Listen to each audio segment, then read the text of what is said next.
특별한 자리, 특별한 교회에 또 초청해 주시고 함께 말씀 나눌 수 있게 해주셔서 감사합니다. 오늘 말씀을 통해서 전도와 선교에 대해서 좀 함께 생각해 보고자 합니다. 소개해 주셨던 것처럼 저는 일본 선교사로 지금 올해가 이제 11년 차로 살아가고 있는데요. 아직도 적응 중에 있습니다. 오늘 좀 이따가 또 일본 선교에 대해서 조금 나눌 시간을 가질 텐데요. 먼저는 좀 말씀 앞에 섰으면 좋겠습니다. 오늘 본문의 시작이요, 마가복음 1장 35절 말씀으로 시작되는데요. 보이시나요? 마가복음 1장 35절. 마가복음 1장 35절 말씀으로 시작되는데 괜찮으시면 그냥 뒤에서 넘겨주셔도 될 것 같습니다.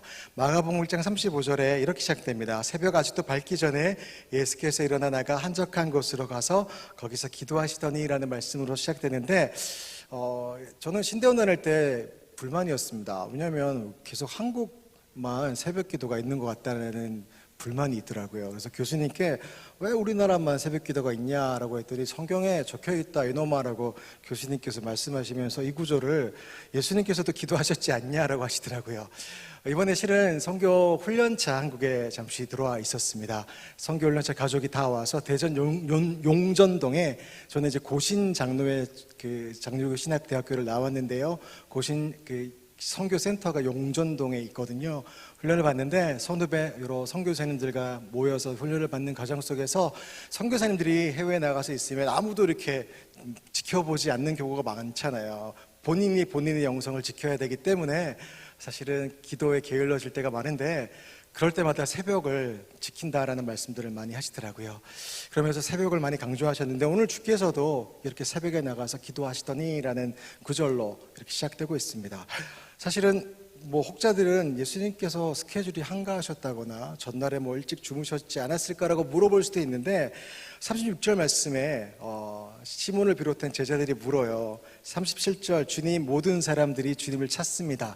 어떤 내용이냐면 우리가 읽진 않았지만 가버나움이라는 곳에 가셔서 예수님께서 많은 이들에게 가르침을 주시고요, 또 많은 사람들을 고쳐주시고 병자들을 고쳐주시고 또 귀신 들린 자를 고쳐주시고 또 열병으로 누워있던 시몬의 장모까지 고쳐주시고, 이게 다가 아니라 마가복음 1장을 보면 해가 질 때까지 주님께서는 집 앞까지 모여있던 사람들을 일일이 다 고쳐주셨다라고 성경은 기록하고 있습니다. 물론 많은 사람들이 모여 있었던 것이, 많은 사람들이 주님을 찾는 것이 메시아로서의 주님의 얼굴을 구하며 모였던 것은 아닌 것 같습니다. 그런데요, 예수님의 기적을 열광하면서 모였던 것 같은데 그때 주님께서 말씀하시는 거예요. 1장 38절이 이 오늘 말씀의 제목을 여기서 가져왔는데, 이르시되 우리가 다른 가까운 마을들로 가자 거기서도 전도하리니. 한번 따라합시다. 가자 거기서도 전도하리니. 내가 이를 위하여 왔노라라고 하시고 이에 온 갈릴리에 다니시며 그들의 여러 회당에서 전도하시고 또 귀신들을 내어 쫓으셨더라라고 39절 말씀까지 기록되어 있습니다. 여러분, 유대 역사가 요세푸스에 따르면 이 갈릴리 상류 지방만 하더라도 당시에 200여 마을들이 있었다라고 하고요.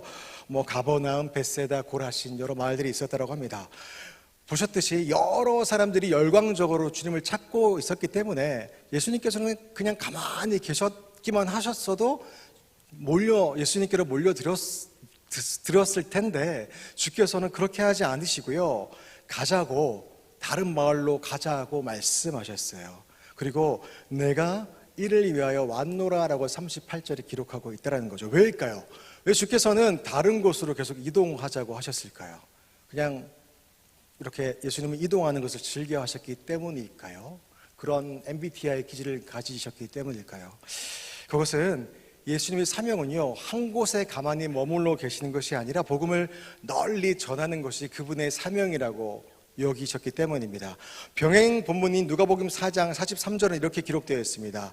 4장 43절 말씀을 보시면 예수께서 이르시되 내가 다른 동네들에서도 하나님의 나라 복음을 전하여야 하리니 나는 이 일을 위해 보내심을 받았노라라고 성경 말씀은 기록되어 있습니다. 이 보내심을 받았노라라는 것이 바로 미션, 우리가 잘 아는 선교인데요. 선교라는 단어가 보낸다, 보냄을 받았다라는 단어인데 라틴어로 미토라는 단어에서 파생되어져 온 단어가 바로 선교라고 합니다. 복음이 정체되어져 있는 것이 아니라 고여 있는 것이 아니라 전파되고 확장되고 움직이는 거라는 것이죠. 우리가 마태복음 28장의 지상 명령을 잘 압니다. 너희는 가서 모든 민족을 제자로 삼아라라고 말씀하셨지 않습니까? 그 말씀처럼 부르신 어떤 자리, 어떤 곳으로 가서 복음을 전해야 한다는 것이죠. 그렇다면 질문이 있어요. 그곳이 어디인가라는 것이죠. 그것은 우리가 잘 아는 이 마태복음 28장의 지상 명령과 더블로 항상 우리에게 도전하는 사도행전 1장 8절 말씀에 그 답이 있는데요. 함께 읽겠습니다. 시작. 오직 성령이 너에게 임하시면 너희가 권능을 받고 예루살렘과 온 유대와 사마리아와 땅끝까지 이르러 내 증인이 되리라 하시니라. 아멘. 이 사도행전 1장 8절 말씀이 그 네 장소, 단순한 장소뿐만 아니라 선교의 본질적인 원리와 방향을 제시한다는 거죠. 많이 들어보셨을 거예요. 제자들에게 말씀하셨을 때 네 장소, 굳이 따지자면 좀 짙게 그려진 표시된 예루살렘, 첫 번째 제자들의 거주지이자 시작점이겠죠. 선교가 일단 너희가 머물러 있는 예루살렘부터 시작해라는 말씀이라는 겁니다. 지금 저와 여러분들이 모여있는 이곳 관저동, 대전, 서구가 그 시작점이 되겠죠. 우리가 잘 아는 찬양 부르신 곳에서 난 예배하리라는 찬양처럼 여러분의 가정, 학교, 직장이 그 출발점이 되어야 한다는 것입니다. 둘째, 유대는 어떤 곳이겠습니까? 문화적, 종교적 동질성이 있는 곳, 우리로 따지면 대전의 충청 남북도 정도 되겠죠. 사마리아는 조금은 좀 문화적인, 종교적, 언어적인 장벽이 있는 지역, 의도적으로 좀 다가가야 되는 지역. 우리가 선거가 지금 결과가 나왔고 끝났는데 지도 수치를 보면 대구 지역, 전라도 지역, 우리가 설명드리지 않아도 뭔가 좀 뚜렷하게 나타나는 전라도와 경상도를 가로지르는 그런 게 있지 않습니까? 저도 경상도 사람인데요. 그런 차이가 있음을 보게 됩니다. 역사적, 감정적 골이 어떤 이유에서든 깊은 곳, 그래서 의도적으로 가지 않으면 안 되는 곳이 사마리아. 저와 여러분들에게도 그런 장소와 대상이 있다라는 거죠. 땅끝은 완전히 다른 문화권을 의미합니다. 저는 20대 때, 지금으로부터 벌써 25년 전인데요. 25년, 26년 전인데 아프리카 남아공에 1년간 단기 선교사로 있었는데요. 케이프타운, 남아공 케이프타운으로 가서 이곳이 땅끝인가라고 생각했어요. 지금은 비행기를 타고 어디든 갈 수 있는 시대가 되었지만 정말 먼 곳, 그리고 하나님을 알지 못하는, 복음화가 여전히 1% 미만인 지역이 땅끝이라고 여겨집니다. 주께서 말씀하셨어요. 내가 성령을 보낼 텐데, 임할 텐데, 권능을 받을 텐데 너희가 성령만 구하지 말고 100일 기도만 하고 끝내지 말고 여기가 좋사오니 하면서 간직하지 말고 증인이 되어야 한다. 그게 디폴트 값이다. 자연스럽게 그것이 바로 증인되는 삶이 바로 이어지는 삶이다라고 말씀하시는 겁니다. 새벽부터 부담스럽겠지만 옆에 좀 떨어져 앉았지만 이렇게 이야기합시다. 성령을 구합시다. 시작. 합시다. 그리고 증인된 삶을 삽시다. 증인된 삶을 삽시다. 시작. 증인된 삶을 삽시다. 아멘. 오늘요, 사실 성경에서 제목을 38절 1장, 마가복음 1장 38절에서 제목을 가져올 때 가만히 보니까 평소에는 잘 들어오지 않았는데 거기서도 전도하리니라는 제목으로 정하려고 하다가 주께서 가자, 저기서도 전도하리니라고 말씀하신 것이 눈에 딱 들어왔어요. 영어로는 Let us go라고 되어 있더라고요. 그냥 주님께서 말씀하시는 거예요. 제자들에게 팔짱 딱 끼고 나는 신이다, 나는 하나님이다. 그러니 제자들에게 베드로 너는 여기로 가고 저기 요한 너는 여기로 가라, 이렇게 말씀하지 않으시고 가라가 아니시고 가자라고 말씀하시더라고요. 가자. 어떤 뜻인지 아시겠죠? 나도 함께 가겠다라고 말씀하시는 거예요. 누가가 쓴 사도행전 1장 1절 말씀 이렇게 기록되어 있습니다. 데어빌러여, 내가 먼저 쓴 글에는 무릇 예수께서 행하시며 가르치시기를 시작하심부터. 주께서는요, 시인이시기 때문에 가만히 가르치시기만, 명령하시기만 하지 않으셨다라는 겁니다. 할렐루야. 분명히 주께서는 먼저 행하신 것을 말씀하셨다는 거예요. 사도행전 1장 8절 말씀도 마찬가지입니다. 예루살렘으로 가서 전도하라고 말씀하셨어요. 네가 선 그곳, 출신지, 나고 자란 그곳에서 전도하라. 주께서는 어떻게 하셨냐면 마가복음 6장 말씀을 보면요, 실질적인 예수님의 자란 곳 나사렛에서 배척당하실 것을 아셨음에도 굳이 가셔서 복음을 전하셨던 것을 마가복음 6장은 기록하고 있습니다. 온 유대로 가라고 하셨는데요, 오늘 본문에서 저와 여러분들이 보았습니다. 온 갈릴리로 다니시면서 전도하셨다고요. 사마리아로 가라고 하셨습니다. 어떠셨습니까? 요한복음 4장 잘 아시잖아요. 수가성 사마리아 여인에게 당시 금기시되었던 그 지역으로 가서 복음을 전하셨어요.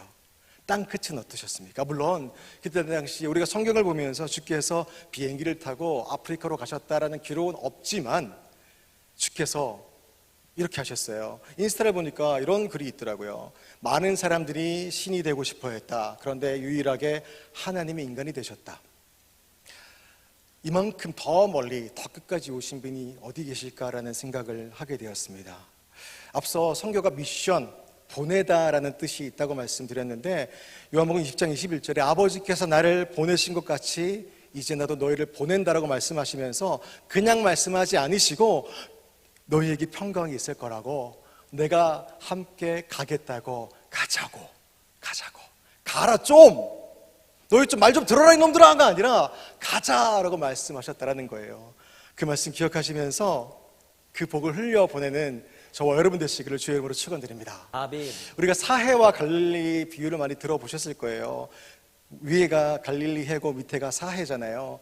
이 차이가 뭔지 아시죠? 같은 물줄기인데 갈릴리는 여전히 이렇게 동식물도 살고 마침 또 이렇게 무지개도 떠 있네요. 같은 요르단 물줄기인데 갈릴리는 물을 받으면 그만큼 그대로 내어 보내는 곳이래요. 그렇기 때문에 순환이 있대요. 그런데 사해는 관광지로는 유명할지 모르겠어요. 염분이 많아서 몸이 둥둥 뜬다고 하지 않습니까? 그런데 사해는 물을 받으면 내보내지 않습니다. 그냥 증발하게끔 내버려두고 그대로 간직하고 있기 때문에 그냥 썩어서 냄새가 나고 악취가 나는 곳, 그래서 말 그대로 죽은 바다라고 하지 않습니까? 우리가 찬송 중에 받은 복을 세어보아라는 찬양이 있어요. 맞죠? 확인할 필요가 있어요. 기도 안 하고 그냥 끝나면 기도하고 주시옵소서라고 한 다음에 땀 흘리고 오늘 통쾌한 기도 시간이었어라고 끝내면 안 돼요. 확인할 필요가 있어요. 응답에 대한 반응이 우리에게 감사의 기도가 응답이 있어야 되겠죠. 하지만 받은 복을 세어만 보고 와우로 끝나면 안 된다는 거예요. 그러면 사회가 된다는 거예요. 복을 흘려보내는 삶을 살아야 한다는 것입니다. 여러분, 앞에 서 있는 일본 선교사는 그렇다면 앞서 말씀드렸던 예루살렘, 온 유대, 사마리아 땅끝 중에 굳이 말하자면 어느 지역으로 간 것처럼 여겨지십니까?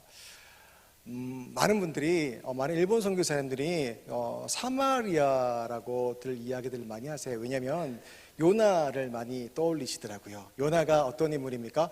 북이스라엘 출신이었는데 하나님께서 나중에 북이스라엘을 멸망시킬 아수르, 그들을 그렇게 괴롭힌, 북이스라엘 사람들을 괴롭힐 아수르의 수도인 니느웨로 가서 아버지 하나님의 마음을 전하라고 했을 때 가고 싶지 않았던 거죠. 제가 지금 도쿄에 있거든요. 일본 도쿄. 아마 여기 여행으로 가보신 분들도 꽤 계실 것 같아요. 가서 복음을 전할 때 여전히 충돌되는 부분들이 사실 많이 있습니다. 저희 아이도 나중에 사진을 잠시 보여드릴 텐데 일본 초등학교 4학년이거든요. 가면 이런 강단에 6일 승천기가 쫙 깔려 있어요. 가면 마음이 불편하고요. 여러 가지 상황들이 일본 교회에 있는데 왜 위안부가 있지도 않았는데 한국의 교회가 그렇게 많은데 우리를 용서하지 못합니까? 사실도 아닌 걸 가지고요. 이렇게 할 때면 마음속에 조그만 도시락 폭탄을 만들 때가 있어요. 던지지는 않습니다만 여전히 불편할 때가 있어요. 요나의 마음이 생각이 들 때가 있습니다. 여러분, 그리고 또 이럴 때가 있어요. 복음을 가끔씩 한국에 와서 이렇게 선교사님들이 보고를 할 때나 말씀을 전할 때 그 나라 국기나 그 나라 전통 옷을 입고 전하실 때가 있잖아요. 저도 한 번은 여름에 흰 티에 일본 국기 빨간색 딱 박혀 있는 거 입고 가려고 했더니 아버지가 야야 옷 갈아입고 가라 하시더라고요. 이유는 설명드리지 않아도 잘 아실 겁니다. 그래서 사마리아, 감정적 골이 깊은 나라라고들 하지 않습니까? 그래서 사마리아라고들 많이 생각을 떠올리시더라고요. 사마리아 이야기로 잠시 돌아가면은 유대를 떠나서 다시 갈릴리로, 유대에서 갈릴리로 예수님께서 이동을 하셔야 됐을 때 사마리아를 통과하여야 하겠는지라라고 말씀하셨대요. 지도를 보시면 밑에가 유대고 저 위가 갈릴리인데 이때 당시 사람들이 중간에 사마리아 지역이 아수르의 공격 때문에, 침략 때문에 혼혈 민족이 되고 말았거든요. 정통 유대 민족의 정체성을 자이든 타이든 잃어버렸기 때문에 사마리아 사람들 상종하면 안 돼라는 인식 때문에 유대 민족들이 바로 이렇게 다이렉트로 빨간색으로 올라가지 않고 굳이 이방인들의 나라, 이방인들이 차라리다 하면서 돌아갔던 이 시대 문화, 정서 지금도 있다고 하잖아요. 근데 주께서 뭐라고 말씀하셨어요? 사마리아를 통과하여야 하겠는지라 라고 말씀하셨어요. 근데 여러분, 이때 제가 원어 잘 모르는데 하겠는지라라는 단어가요, 한번 따라해 주십시오. they, 시작. they가 뭐냐면 의지를 나타낸대요. must, have to, 해야 된대. 저는 부산 사람이잖아요. 그래서 암기를 쉽게 했어요. 통과해야 한대 이렇게 외웠던 기억이 나요. 통과해야 한대 이렇게 기억, 부산 분들은 아마 암기하기 쉬우실 것 같아요.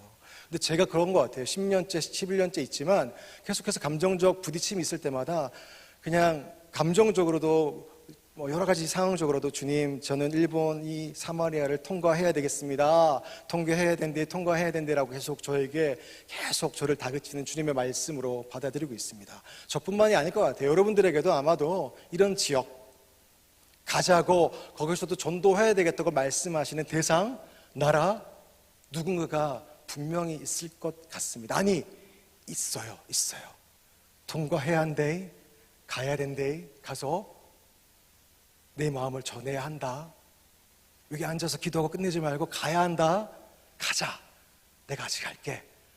라고 하는 대상과 장소가 있다라는 것입니다. 나중에 기도하실 때 잘 모르시겠다면 구하시고 그들에게 주께서 같이 가자고 하실 때 순종의 걸음을 내딛는 여러분 되시기를 주의 이름으로 축원드립니다. 아멘. 잠시 저의 이야기를 좀 드리려고 합니다. 저희 가족이요, 이렇게 4가족이 있어요. 저 아내, 하루루하 이렇게 4명인데 79세가 아닙니다. 79년생이고요. 80년생 또 하루루하라는 이름이에요. 일본에서 하루루하가 태어났고 말씀드렸던 것처럼 일본인 초등학교 또 일본인 유치원을 다니고 있어요. 일본 사람들이 받침을 잘 못하잖아요. 그래서 저를 희석이 아니라 희석구 소명 이렇게 해서 이름을 좀 아이들은 받침을 안정하고 하루루하라고 정해봤어요.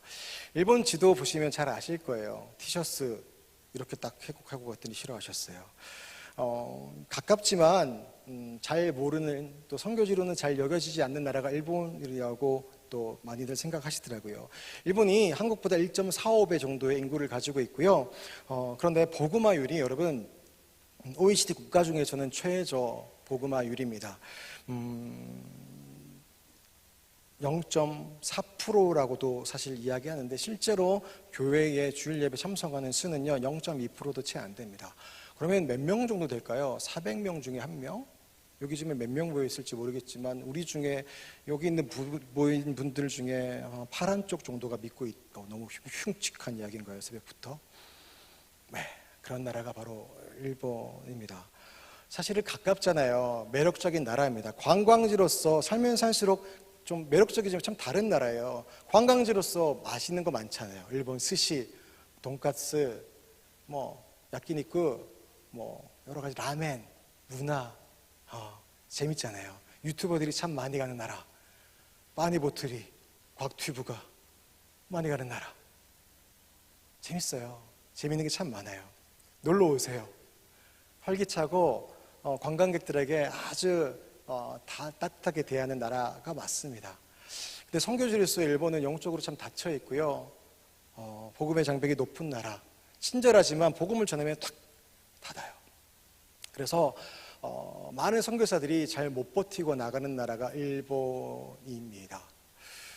한국인에게는 역사적인 또 일들이 있기 때문에 사랑하기가 참 힘든 나라가 일본인 것 같습니다. 일본인의 종교관에 대해서 잠시만 말씀을 드리면 이 부분을 좀 말씀드리면 좋을 것 같아요.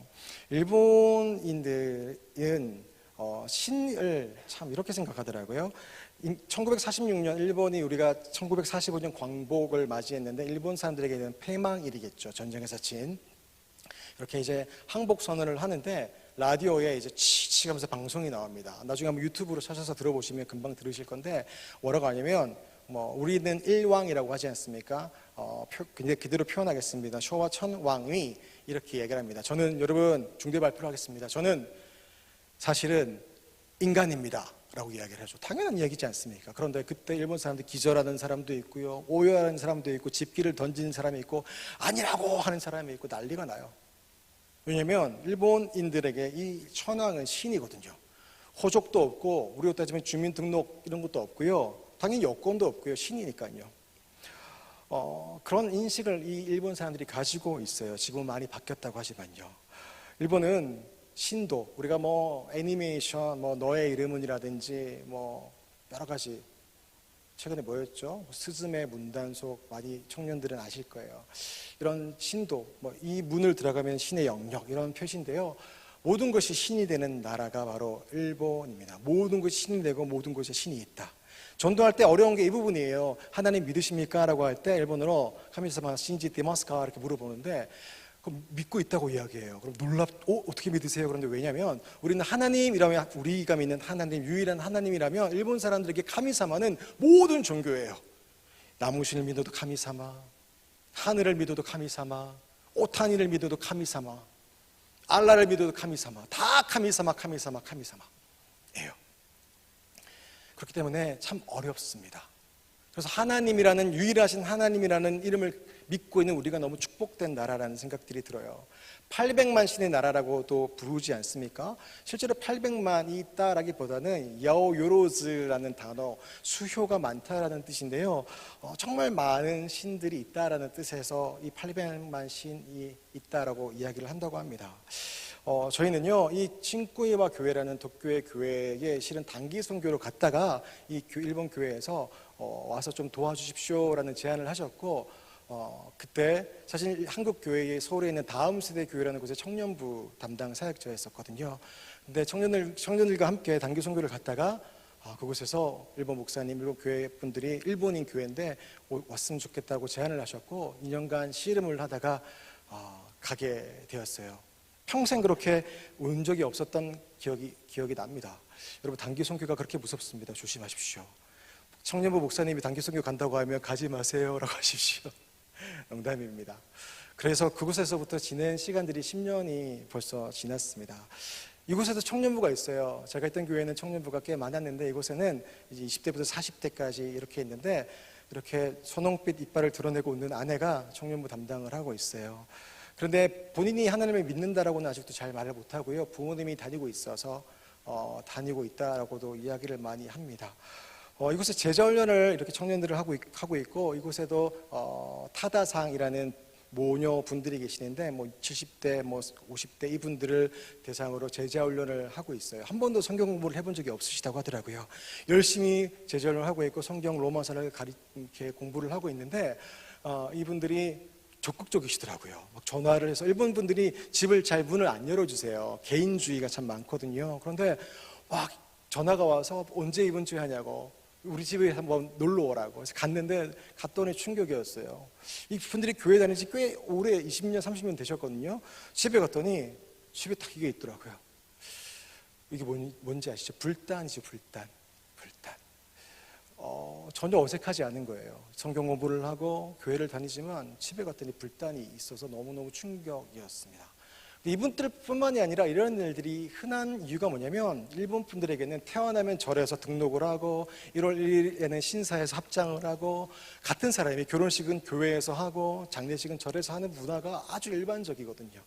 전체 인구 수가 100명이라고 하면 종교 인구 조사를 하면 150명이 나오는 나라가 일본. 종교심이 진짜 믿는 게 아니라 그냥 문화적인 종교심이 많은 나라가 일본입니다. 이곳에서 저희는 사실은 한국에 있을 때 찬양 사역들을 중심으로 많이 했었기 때문에 이곳에서도 일본이 많이 경직되어 있는 부분들이 있어요. 물론 한국 것을 우리 것이 조사원이라고 주입시켜서는 안 되겠죠, 선교라는 것이요. 하지만 경직되어 있는 것, 막 주여 부르짖고 기도하는 것이 한국적인 것이 아니라 성경이 말하는 시편의 고백이기 때문에 조심스럽게, 하지만 존중하면서 예배를, 또 성경을 심으려고 노력하고 있는데, 그 중에 하나가 이 찬양 예배가 있습니다. 제가 아까 놀랐어요. 오늘 마지막 찬양이 이 찬양, 혹시 일본 찬양인 거 아셨어요? 모르셨죠? 넘쳐나는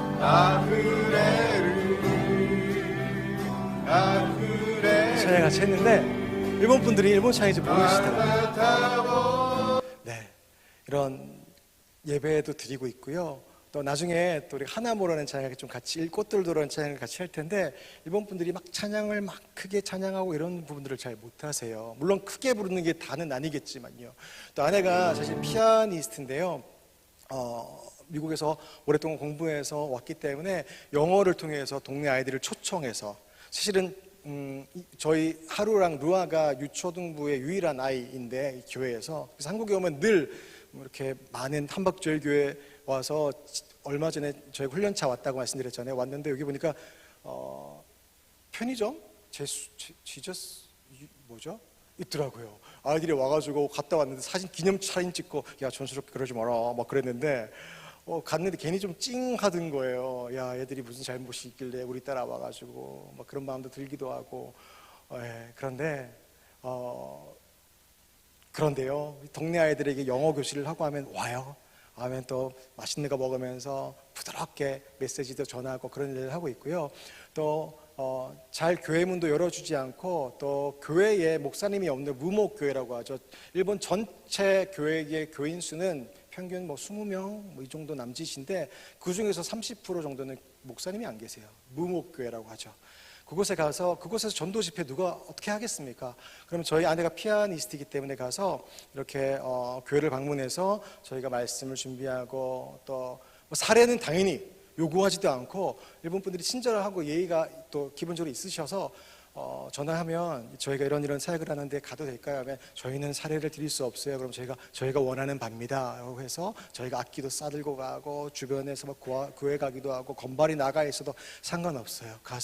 이렇게 가서 방문을 해서 이런 장들을 마련해서 복음을 전하는 도구로 쓰임 받기를 계속 기도하고 구하고 준비하고 있는 일들이 있습니다. 이런 콘서트를 실은 웨일즈에서 나고야에서 계속해서 진행을 하고 있는 일들이 있고요. 계속해서 기도해 주셨으면 좋겠습니다. 이거는 그냥 넘어가도록 하겠습니다. 계속해서 앞으로 또 저희가 주보에 개인 지정 선교사로 또 기록되어져 있더라고요. 목사님 통해서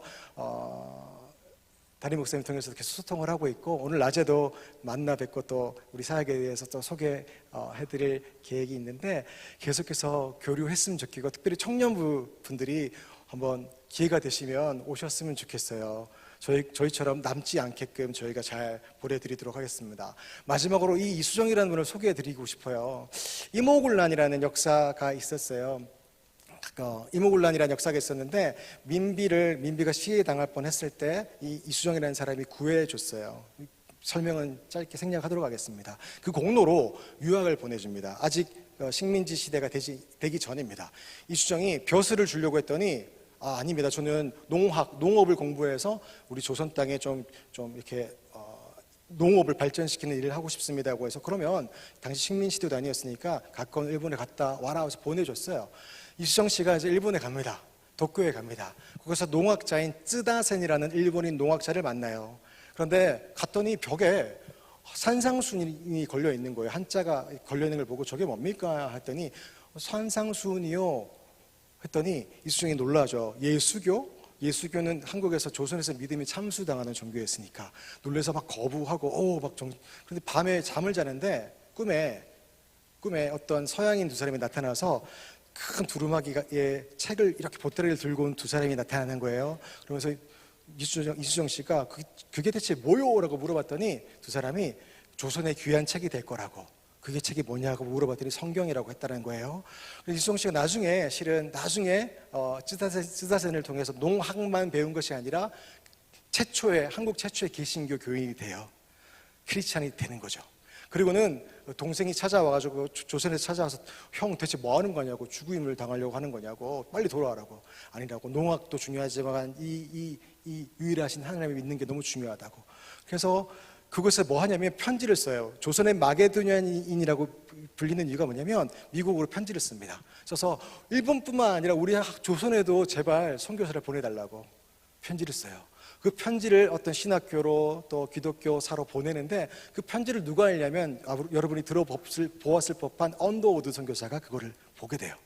그리고는 이 사람이 일본으로 먼저 건너오게 되죠. 그 영향을 받아서.